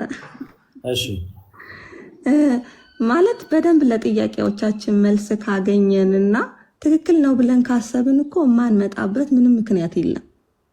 ትክክል። እሷም ለማለት የፈለገችው ልክ ሙሉ ለሙሉ ጥያቄ ሲመለስልሽ መዳንሽም ሙሉ እንዲሆን የሚፈጸሙ በቤተክርስቲያን ስለሆነ ቤተክርስቲያን እጃችን ዘርግተን እንቀበልሻለን፣ በእውነተኛው ክህነት ትጠመቂያለሽ ነው እያለችሻለሽ። ናው ገብቶኛል። ችግር የለውም። ክያ በጣም ልደት ገልጾታል ሀሳቢ። አንቺም ደግሞ በጣም አሪፍ ጎበዝ ተማሪ ነሽ። በጣም ለቃሉ ታማኝ ነሽ። በጣም እግዚአብሔር ያክብርልን። አንቺ ነው እውነት ለመናገር እውነት። እሺ አይ እኔም ትህትናችሁ በጣም ብዙ ነገራችሁ ይገዛኛል። ማለት ከኛ ቤት ይልቅ እናንተ ቤት ያለው ነገር ብዙ ነገሩ የሚስብ ነገር አለው። ለጥያቄዎቻችን መልስ ካገኘን የማንመጣበት ምንም ምክንያት የለም። ምንም ምክንያት ማለት ነው። እግዚአብሔር ይርዳሽ። አሜን። አኪያ እንዴት ነሽ? በቅርብ የመጣች እህታችን ናት። ሰላም። አኪያ ማለት እንደዚሁ ተምራ ጠይቃ መርምራ አንብባ ተረድታ ወደ ሳምንትም አልሆናትም። ነገ ሳምንት ወደ ቤተክርስቲያን ከተጨመረች የሚገርምሽ ባለፈው ዌልካም እያላችኋት እያየው ነበር። እሺ በዚህ ክብር ያብቃሽ ለማለት። አሚን አሚን። አተሚ አትሰማለህ? ተመስገን ትሰማለህ? ወንድማችን ትሰማለህ? ኔትወርክ ለምን ያዝ ያዝ እንደሚያደርገኝ አላውቅም። ማኪያ ስለመጣሽ በጣም ደስ ብሎኛል። እየጠየቅሽም ላለሽው ነገር ለእውነትና ለእውቀት ዋጋ እንደምትከፍይ ስለማመንና ስለማውቅ በርቺ፣ ጠይቂ። እግዚአብሔር አምላክ ደግሞ እኛ ወዳለንበት ወይ በቃ እሺ ታምዬ አመሰግናለሁ። ፕሮቴስታንት ካላችሁ እንደዚህ አይነት ውይይት ልክ አሁን ከእህታችን ጋር እንዳደረግነው አይነት በጣም በተረጋጋ መንፈስ እየተመላለስን እውነቱን እንድናውቅ እንድንመረምር የምትፈልጉ ፕሮቴስታንቶች ካላችሁ እየመረመራችሁ ያላችሁ ስድብን አንፈልግም። ፕሮቴስታንቶች ፕሊዝ፣ አንተ እውቀት የለም አንተ ጨለማ ነህ ምናምን እያላችሁ ኮመንት ላይ የምትጽፉ ሰዎች እግዚአብሔር እንደሚወዳችሁ በዚህ አጋጣሚ ልነግራችሁ ፈልግ። በእነዚህ አይነት ከብሽሽቅ ወጥተን አሁን ከእህታችን ጋር እንዳደረግነው በመመላለስ በመከባበር መንፈስ እውነትን ለማወቅ እንደሚደረግ ጉዞ የሚደረግ ውይይት ማድረግ የምትፈልጉ ከሆነ በሩ ክፍት ነው፣ ገብታችሁ ማውራት ትችላለች። ከዛ ውጭ ግን መሳደቡ ለእናንተ ምንም አይጠቅማችሁ። ስድቡኒ ላይ ባይለጠፍም መሳደቡ ለእናንተ አይጠቅምም። የጨለማ ልጅ የእንትና ልጅ ምናምን እያላችሁ ማውራቱ አይጠቅም። የሚጠቅመን መጽሐፍ ቅዱስን ገልጠን የጨለማ ልጅ ሆንማ መጽሐፍ ቅዱስን እየጠቀስኩ ባላወራዋችሁ ነበር። ስለዚህ ተረጋግተን እናውራ። በጣም በሰከነ መንገድ እውነቱን እንመርምር ነው። ኦኬ ወያቄ ሚዩት አንስተሽ ነበር። ልደት ደህና ናችሁ? እግዚአብሔር ይመስገን። እንዴት ነሽ? እግዚአብሔር ይመስገን።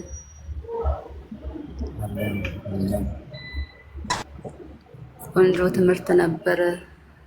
ይሄን አለማወቃችን ነው ሲጀመር ያስወጣንም እና ደስ ብሎኛል። እሺ አቶ እውነት ነው። ይህን ትምህርት በደንብ መስማት አለብን። ከዛም በቤተክርስቲያን ጸንተን መቀመጥ መቻል አለብን።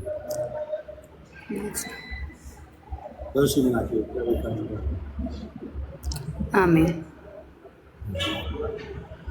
ቶኒ ይላል። ቶኒም እኮ በቅርብ ወደ ቤተክርስቲያን ህብረት ያው መርምሮ ጠይቆ አንብቦ አውጥቶ አውርዶ የተመለሰ ሰው ነው። ሰላም የሚገርምሽ ቶኒ ማለት ከታች በጣም የተወደደ ወንድም እሱም በዚህ አጋጣሚ ላስተዋወቅሽ ብዬ እኮ በቃ አስተምራችሁ ባጠመቃችኋቸው ተጠቅልቀዋል። እኔ ብቻ ነኝ እንግዲህ በልጅነት ጥምቀት የመጣ ከላይ ጀምሮ። ከጎንሽ ደግሞ ተመስገን ያለ ዶክተር አንቺንን ያላስጠመቅኩሽም ታያለሽ። ይሄ ሰውዬ እኔማ ይታወቃል። እንዴት እዚህ ጋር ሰዎች አሉ። ዶክተር በነገራችን ላይ ቀጥል ልደት ቀጥል።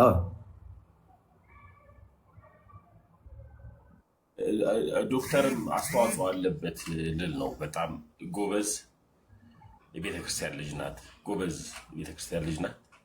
ለእኔ መዳን የዶክተርም አስተዋጽኦ አለበት ለማለት ነው። እና እንደምታውቂው እሙዬ እኔም ከፕሮቴስታንት እንደመጣ በተደጋጋሚ እነግርሻለሁ። ከፕሮቴስታንት ቤት ውስጥ የወጣው ትልቁ ዓላማውና ምክንያቱ ምንድን ነው ካልሽኝ አስተምህሮ ስህተት ስላለበት ነው። በቃ እና አስተምህሮ ስህተት መሆኑን ሳቅ የዘላለም ሕይወት ጉዳይ ላይ ስለማይቀለድ ቀጥታ ኦርቶዶክስ ለመሆን አላንገራገርኩም።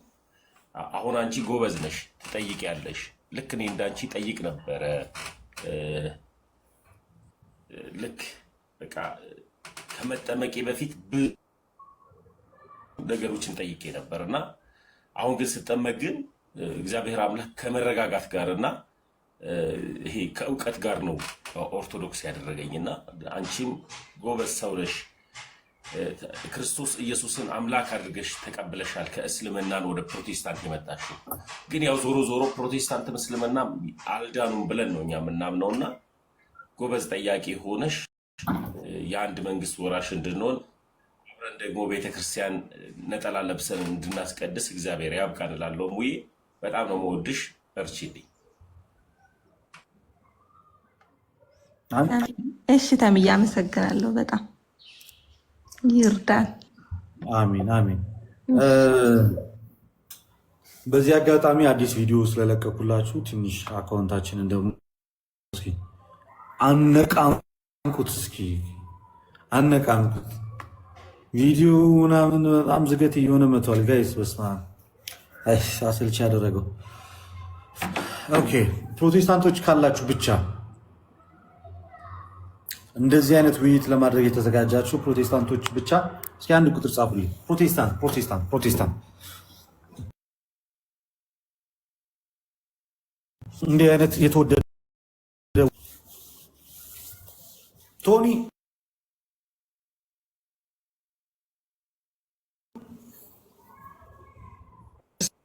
ሄሎ፣ አይሰማም? ልደት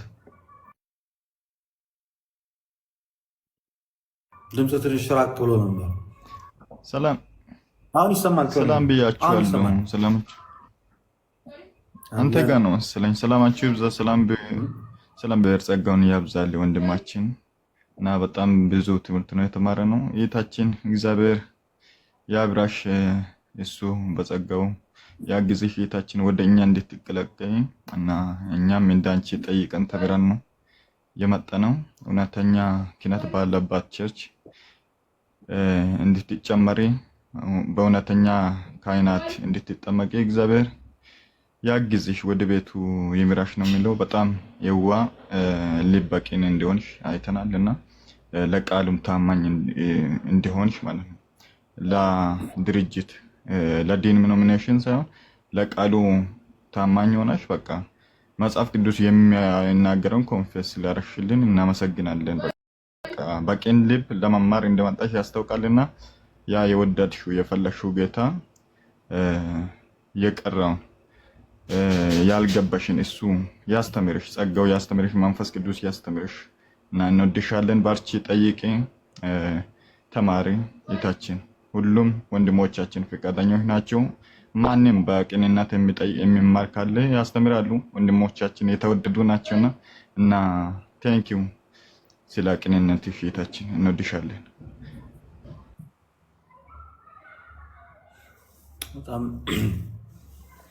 በጣም እናመሰግናለን ቶኒ። በጣም ቆንጆ ሀሳብ ነው የሰጠኸው። ገስት ላይ ብዙ ሰው ይታየኛል። ተመስገን ሰራ ኔትወርክ አሁን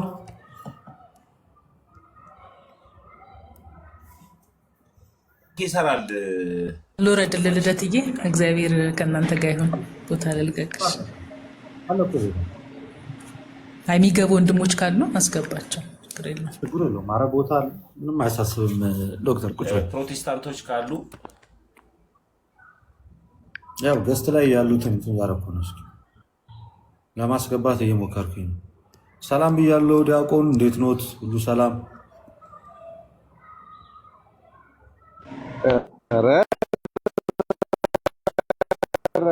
እንደዚህ መጨመር ይቻላል እንዴ? ልብስ ብቻ ሳይሆን ልብህም ነው የተቀየረው እንዴ? ልብስ ብቻ አይ ዲያቆን ኔትወርክ ወይ ዲያቆን ኔትወርክ አይ ዲያቆን ኔትወርክ ገናይት አሁን ገና መጡ። ዲያቆን ኔትወርክ እያስቸገረ ነው። አንደበትህን ያከናወነ እግዚአብሔር የተመሰገነ ይሁን። አሜን።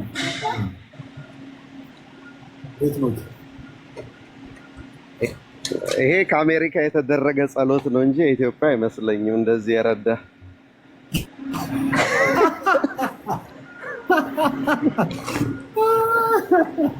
ይሻላል።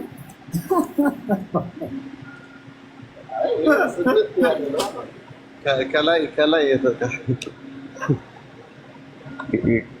አደገኛ ጸሎት ነው ይሄ የረዳ። አጠገቤ የግሸን ማርያም ጸበል ነበረ እና ላይቭ ከመክፈቴ በፊት ገብቼ አንድ መዝሙረ ዳዊት ማነበብኩና የግሸን ማርያም ጸበል ነበረ። ገብቼ ቁጭ አልኩ። በዚህ አጋጣሚ አንድ አባት ነበሩ አንድ ነገር ያሳዩ ልንገርህ። በተለይ ታች ላሉ ሰዎች እንደዚህ ላይቭ ሲገቡ አንተም ብትለምዱ፣ ሁላችሁም ጎረምሶቹ ብትለምዱ ጥሩ ነው። ኤፌሶን 6ን እስኪ ያውጣና አንብብ። አንድ ቃል አለ፣ በእናትህ አንብብልኝ እስቲ ዛሬ እንኳን ልዘዝ። ኧረ ታዘዛለህ ይወጣል። ያ ልዘዝህና እስቲ ያውጣና ስንት 6 አካባቢ የእግዚአብሔርን ፍቃድ የሚያደርጉ ክርስቶስ ባሪያዎች እንጂ በሰው ደስ የምታሰኙ ለታይታ እሱን አይደለም። እሱማ አይደለም። ምን የሚል ቃል አለ መሰለህ? የታሰርኩበትን የወንጌል ሚስጥር በግልጽ እንዳስታውቅ የሚል 4 ላይ ነው 16 ከይ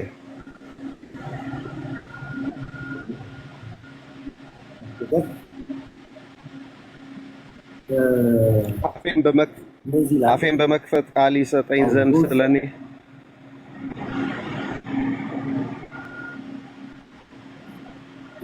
ያው ደግሞም የወንጌልን ምስጢር በግልጥ እንዳስታውቅ አፌን በመክፈት ቃል ይሰጠኝ ዘንድ ሰንሰለት ምልክተኛ የወንጌል መናገር እንደሚገባኝ ስለእርሱ በግልጥ እናገር ዘንድ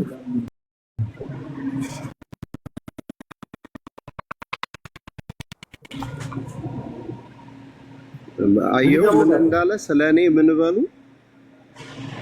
ያ እነሱ ናቸው ለአንተ መጸለይ ያለባቸው። ለምን ያለ ትክክል ጳውሎስ እንኳን ለምን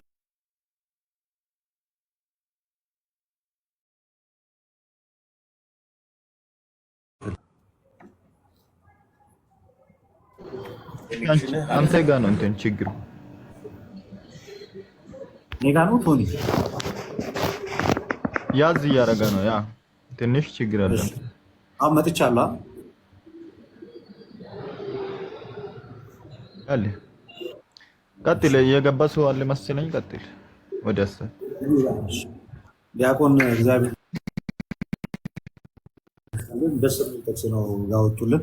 ጳውሎስ እንኳን ለምኑልኝ ብሎ የሚጠይቅ ከሆነ ኢማጅን። እሺ ገሊላ እንዴት ነሽ? ከየት ቤተ እምነት ነሽ? ማንን በል ገሊላ ሚዩትሽን አንሺ። ይሰማሻል? ኦኬ። እያወራሽ ከሆነ እየሰማን አይደለም። አንድ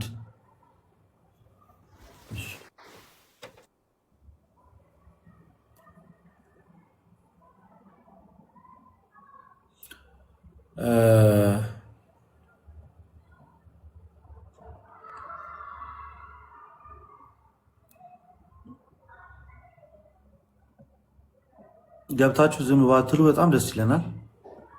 ይህ ስሜ እስክትጠራኝ እየጠበኩ ነው። እሺ ሰላም፣ እንዴት ነህ? ሰላም ልደት፣ እንዴት ነህ? እግዚአብሔር ይመስገን። እኔ አንድ ጥያቄ ነበረኝ። ከየት ነው የመጣው? ማለት ከውልደት እስከ እውቀት ማለት ለ30 ምናምን ዓመት ያህል ካቶሊክ ነበርኩኝ ነው። አሁንስ 2023 ላይ እግዚአብሔር በልጅ ባረከኝና ልጄ ክርስትና ስትነሳ እኔም ኦርቶዶክስ ሆንኩ ማለት ነው። እሺ በጣም ደስ እና አንድ ጥያቄ ነበረኝ፣ እሷ ለመጠየቅ ነበር። ሰላም ጠይቀን። መልካም። ኢየሱስ ክርስቶስ ዓለም ሳይፈጠር በፊት ከአብ ጋር የነበረ ነው አይደለ? ያለና የነበረ ነው። መልካም። በዚህ እኔ ምስማማለሁ። እና ግን ወደ ምድር እንደሚመጣ ቀድሞ የተወሰነ ነበር ወይስ አዳም ከተሳሳተ በኋላ የተወሰነ ነው? ያው በእግዚአብሔር ዘንድ ምን አይነት ነገር አለ መሰለ? ሁለት ነገር አለ። ቅድመ ውሳኔ እና ቅድመ እውቀት የሚባሉ ነገሮች አሉ። አንሳው ማይከን ችግር የለውም። ቅድመ ውሳኔ የሚባሉት ምንድን ናቸው? ነገሮች ከመሆናቸው በፊት ይወሰናሉ። ቅድመ እውቀት ማለት ደግሞ እግዚአብሔር ያን ነገር እንደሚሆን ያውቃል። ከእግዚአብሔር ማወቅ በኋላ ተከትለው የሚመጡ ውሳኔዎች ናቸው። ሁለቱን ላይ ይችላል። አንደኛው ቅድመ ውሳኔ ማለት ምንም ሳይሆን እንዲሆን ይወሰናል ማለት ነው። ገብቷል? ቀጣዩ ደግሞ ከሆነ በኋላ ይወሰናል። ከሆነ በኋላ የሚወሰንና ከመሆኑ በፊት እንዲሆን የሚወሰን ሁለት ነገሮች አሉ። ኦኬ። ስለዚህ በአዳም ዙሪያ ምንድን የሆነው ስንል ከሆነ በኋላ ነው እግዚአብሔር ዓለምን ለማዳን ምን ያደረገው? የሰው ልጅ በእውቀት ደረጃ እግዚአብሔር ያውቋል፣ በማወቅ ደረጃ ሁሉን ነገር ያውቋል። እንደዛ እንዲሆን አድርጎ ግን አልፈጠረውም። እግዚአብሔር አዳምን ፈጠረው ክፉንና መልካሟን ከምታስታውቅ ፍሬ፣ ክፉን ከበላ ወደ ሞት፣ መልካሟን ከበላ ደግሞ የዘላለም ሕይወት እንደሆነ ያውቃል። አዳም ጠብቆ ከኖረ እንደሚበድል እግዚአብሔር ያውቃል። እንዲበድል አድርጎ ግን አላስቀመጠውም። በእግዚአብሔር እውቀት ውስጥ ያለ የተወሰነ እና በእግዚአብሔር እውቀት ውስጥ ያለ ያልተወሰነ ጉዳይ ነው። ስለዚህ ልክ አዳም ይሄ ማለት ከሰው ልጆች አንጻር ኮንዲሽናል ነው፣ ይለዋወጣል። ከእግዚአብሔር አንጻር አንኮንዲሽናል፣ ከሰዎች አንጻር ግን ያ ጉዳይ ኮንዲሽናል ይሆናል። ለምን? ካልበደሉ ወደ ዘላለም ሕይወት ሊገቡ፣ ከበደሉ ደግሞ ወደ ሞት ይሄዳሉ። ወደ ሞት ከሄዱ ደግሞ የፈጠራቸው የአምላካቸው ያውቃል ወይም ያድናቸዋል። ስለዚህ በእግዚአብሔር ሀሳብ ቀድሞ እንዲበድል ተደርጎ ተወስኖ ከዛ ሊያድነው የተወሰነ ጉዳይ አድርገን ፕሪደስትንድ የሆነ ነገር አድርገን ሳይሆን የምናስበው በእግዚአብሔር ዘንድ ሁሉም ነገር የታወቀ ነው። ከእግዚአብሔር እውቀት የተለየ ነገር የለም። ከጉዳዩ በኋላ ግን ምን የሆነ ነው? የተወሰነ ነው። ለዛም ማስረጃ ላሳየው። የዚህ የትንቢተ ኢሳያስ ምዕራፍ 59 ቁጥር 16 ላይ እግዚአብሔር ወደ ምድር ተመለከተ፣ ወደ እርሱም የሚማልድ እንደሌለ አየ፣ ተደነቀ። ከዛ የገዛ ክንዱ መድኃኒት ሆነችው፣ ጽድቁን ማገዘው ይላል። ማንን ማዳን እንደማይችል አይቶ፣ ሰውን ማዳን እንደማይችል አይቶ። እንደገና ኦሪት ዘፍጥረት ምዕራፍ 3 ቁጥር ወደ 20 አካባቢ ላይ አዳም ክፉና ደጉን በመለየት ከኛ እንደምን ሆናል? እንደ አንዱ ሆነ። አሁንም እጁን እንዳይዘረጋ ወደ ዕፀ ሕይወትም እጁን እንዳይዘረጋ ምን እንበለው አለ እግዚአብሔር አምላክን ከልክለው አለ፣ ከለከለ።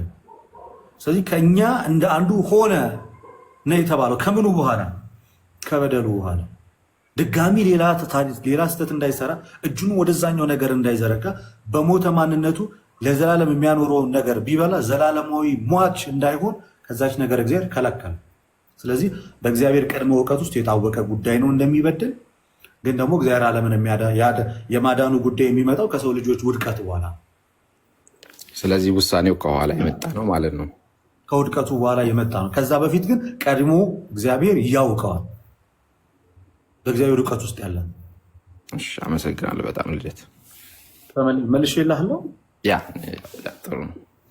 ሌላ ጊዜ እድሉን ካገኘው አንዳንድ ጭንቅላቴ ላይ የሚመላለሱ ነገሮች ስላሉ ማጥራት ስላለብኝ ቀጥል። አሁንም ሌላ ጊዜ። አሁን እዚህ ሌሊት 7 ሰዓት ተኩል ነው እና ቤተሰብ ተኝተዋል። አመሰግናለሁ ወንድሜ። የመጣ ጠይቀን መልካም። እንኳን ወደ ቅዱስ ቤተክርስቲያን ተጨመርክ። በነገራችን ላይ በጣም አመሰግናለሁ። ማለት ያው በህይወቴ ውስጥ ብዙ ነገር እንትን ብሏል፣ ተከስቷል፣ ገብቶ ወጥተዋል። ግን በቃ ጊዜ እየጠበቀ ነበር መሰለኝ፣ አላቅም። ግን እንደ አጋጣሚ ስደት ላይ ነበርኩኝ ናይሮቢ። እዛ ልጅ አገኘውና ልጄ ክርስትና መነሳት ነበረባት። ኦርቶዶክስ ቸርች ክርስትና ስትነሳ ያን ቀን ራሴ ንስሐ ገባው፣ ትምህርት ተማርኩኝ። ከዛ በኋላ ተጠመቅኩኝ ማለት ነው። ያው እግዚአብሔር ይመስገን ያጽናን ነው። አሚን። እግዚአብሔር ያጽናን። እሺ ወንድሞች፣ ዛሬ እጅግ በጣም የተወደደ ቀን ነው። እንዳለ ምንሰማ በብዛት መካከላችን የተገኙት ወደ ቤተክርስቲያን ንብረት የተጨመሩ ናቸው። አስተውለሻል ዶክተር? እሱን ነው እኛ ብቻ ነን እዛው የመሸብን። ያው ከኛ በኋላ የመጡት የበለጠ ጸጋን ሊያገኙ ይችላሉ። በመቀዳደም አይደለም ክርስትና እና በጣም ደስ የሚል ቀን ነው። ልደትዬ እናንተ ፍሬዎች ናቸው። እግዚአብሔር ይባርካችሁ ሁላችሁም። በጣም ደስ የምትሉ ልጆች ናቸው። ለእግዚአብሔር አሚን። አይገባም አትበሉ፣ አባክኖ የመጣን አይገባም አትበሉ፣ አይገባም አትበሉ። ፍቅር ስለሆነ እግዚአብሔር ለሁሉ ልጅ ቤቱን ይወርሳል እንደ ተስፋ ቃሉ። ይህ መዝሙር እኮ የማይሰለች በጣም ደስ የሚል ሆነ።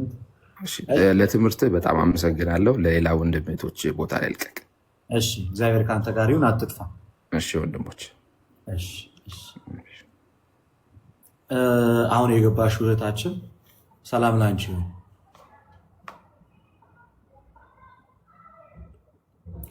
አሁን የገባሽ እህታችን ማኪ ዘጎንደር ነው የሚለው።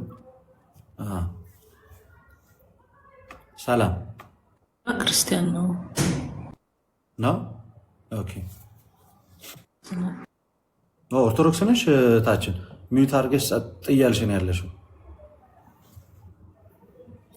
እሺ በቃ ሌላ ሰዎች እናስገባና እንቀጥል። ዌል እንግዲህ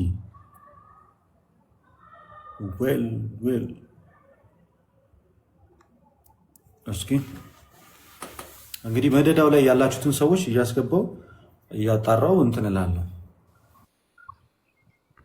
እሺ ያሚ ኢፖክሲ ነው የሚለው። አዎ ሰላም ልደትዬ፣ ሁላችሁም እንዴት ናችሁ? እግዚአብሔር ይመስገን ሰላም፣ ሁሉ ሰላም፣ እግዚአብሔር ይመስገን። እስኪ ቤተ እምነት ነው ወንድማችን? እኔ ኦርቶዶክስ ክርስቲያን ነኝ። እሺ፣ ግን የጠፋ በግ። ለምንድን ነው የጠፋው? ከእረኛ እጅ ለምንድን ነው የወጣው?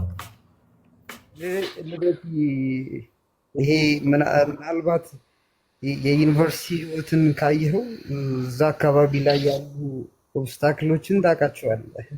እኔም ነበርኩኝ 3 ዓመት ተምሬ የወጣው እና እዛ አካባቢ ላይ እዛ ከገባም በኋላ ብዙ ነገሮችን ሉዝ አድርጌ ነው የወጣሁት እና እግዚአብሔር ይመስገን አሁን እየሞከርኩ ነው ለመመለስ እየሞከርኩ ነው። እግዚአብሔር ይርዳኝ፣ እናንተም ጸልዩልኝ። ግን በዋነኝነት የገባሁበት ትልቁ ምክንያት ምናልባት ከትላንት ወዲያ ልክ ወንድሞቼ እዚህ ፕላትፎርም ላይ ያላችሁ አንተንም ጨምሮ እነ ኢዮባን እነ ጋዲሳን በእውነት ሳያችሁ በጣም ነው የምቀናው ከምነግርህ በላይ። ማለት ምናልባት ሐረር የምታውቃት ከሆነ ሐረር ምስራቅ ሐረርጌ ባቢሌ የምትባል ከተማ አለች። እዛ ደብር ቅዱስ ማርቆስ እና ብስራተ ገብርኤል የሚባል ቤተክርስቲያን እዛ ውስጥ በአገልግሎት ህይወት ውስጥ ነበር ያለፍኩትኝ እና ቤተክርስቲያን የሰጠችኝን ትምህርት እውቀትን መጠቀም ያልቻልኩ ማለት ብዙ ማለት ምን ብዬ እንደምነግርህ አላውቅም። ብቻ እናንተን ሳይ የምቀናውን ቅናት እውነት እግዚአብሔር ነው የሚያውቀው። ያሳደገኝ መልአክ ቅዱስ ገብርኤል ያውቃል። ለመመለስ በጣም ነው ጥረት የማደርገው፣ ግን የህይወት ፈተናም ራሱን የቻለ እንትን ያለው ታውቀዋለህ። በተቻለ መጠን አንዳንዴ እናንተ ጋርም አልፎ አልፎ መግባትም መማርም እፈልጋለሁ። በአጠቃላይ እናንተን ላመሰግናችሁ፣ በርቱ፣ እግዚአብሔር ይርዳችሁ ልል መንገዴም ማለት አትሊስት ራሴንም ደግሜ እንዳይ ምክንያት ስለሆናችሁኝ ነው ልደትዬ። ላመሰግናችሁ፣ በዛም እንኳን አደረሳችሁ ለልደትዬ ልል ነው። እወዳችኋለሁ። እግዚአብሔር ያክብርልኝ። በርቱ። ጸጋ የእግዚአብሔር ጸጋ ይብዛላችሁ። ወዳችኋለሁ ወንድሞቼ ሁላችሁንም፣ ተሙንም ጭምር። አሚን አሚን። እሺ እግዚአብሔር ያክብርልን። በጣም እናመሰግናለን። ተባረክ። እግዚአብሔር አበርታ።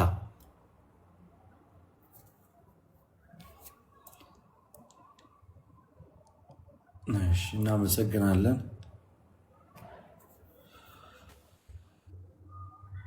እንዴ ዲያቆን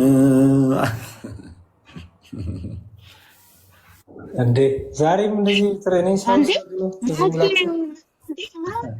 ሰላም ነው ዲያቆን፣ እንኳን ደህና መጣ። ሰላም ነው እኮ ነው ያስወጣኝ። ምን ሆነ ነው? ቆይ ያሬዲ፣ ቆይ አንዴ ይቅርታ ያሬዲ፣ ከይቅርታ ጋር ቆይ እኔ ሚዩቱን ላንሳ። ሚዩቱን አንሺው እህታችን። አነሳዋለሁ ሚዩቱን ሳላወራ ገና ሳላወራ ኦኬ ኬት መጣሽ ምናምን ብለን ያስወጣኝ። እሺ አሁን ነው እኔ በሰማንያ ቀን የተጠመቅኩኝ እናትና